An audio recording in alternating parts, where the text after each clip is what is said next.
గులాబీ ఎంపీలు ఉడుంపట్టు పట్టారు. సభలో రచ్చ చేస్తూ ప్రత్యేక హైకోర్టు డిమాండ్ను దేశానికి వినిపిస్తున్నారు. అంతేకాదు ఓటుకు నోటు ఇష్యూను హోంమంత్రి దృష్టికి తీసుకెళ్లిన లీడర్లు రిషితేశ్వరి కేసును సీబీఐకి అప్పగించాలని డిమాండ్ చేశారు.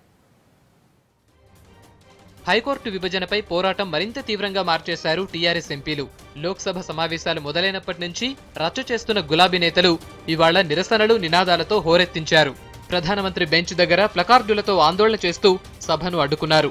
ప్రత్యేక హైకోర్టు ఏర్పాటు చేసేంత వరకు పార్లమెంట్ సమావేశాలను అడ్డుకుంటామని తెగేసి చెప్పారు.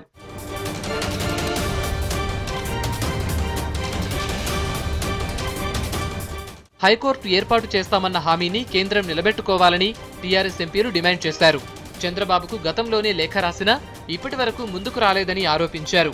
తెలంగాణకు అన్యాయం జరగకుండా ప్రత్యేక హైకోర్టు వెంటనే ఏర్పాటు చేసేలా రాష్ట్రపతికి ప్రతిపాదనలు పంపాలని కేంద్రాన్ని డిమాండ్ చేశారు. పొద్దు నుండి సాయంత్రం వరకు నిలబడి ప్లకార్డులు కట్టుకుని మౌన ప్రదర్శన ఇవాళ లోక్సభలో మేము చేయడం జరిగింది. ఇట్లా ఇవ్వాలనే కాదు, నెక్స్ట్ ఎన్ని రోజులు పార్లమెంట్ నడిస్తే అన్ని రోజులు కూడా ఇదే పరిస్థితి ఉండబోతా ఉన్నది. తెలంగాణ ప్రజల పక్షాన, తెలంగాణ ప్రజలకు న్యాయబద్ధంగా రావాల్సినటువంటి అన్ని రకాల అంశాల పక్షాన కూడా ఈ యొక్క మా ఎంపీల యొక్క పోరాటం కొనసాగుతుంది. సెపరేట్ హైకోర్టు, ఉద్యోగుల విభజన, ఓటుకు నోటు అంశాలపై హోంమంత్రి రాజ్నాథ్ సింగ్ ను కలిశారు టీఆర్ఎస్ ఎంపీ కవిత.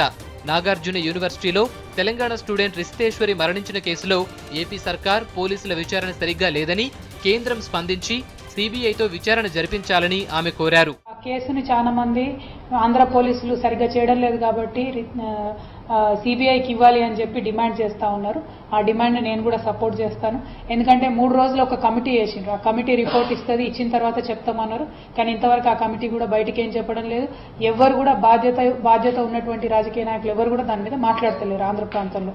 కాబట్టి డెఫినెట్ గా ఆ కేసుని సిబిఐకి ఇవ్వవలసిందిగా నేను డిమాండ్ చేస్తున్నాను. లిబియాలో తెలుగువారి మిస్సింగ్ ఇష్యూను విదేశాంగ శాఖ దృష్టికి తీసుకెళ్లిన టీఆర్ఎస్ ఎంపీలు వారిని సేఫ్ గా తీసుకొచ్చే ఏర్పాటు చేయాలని కోరారు.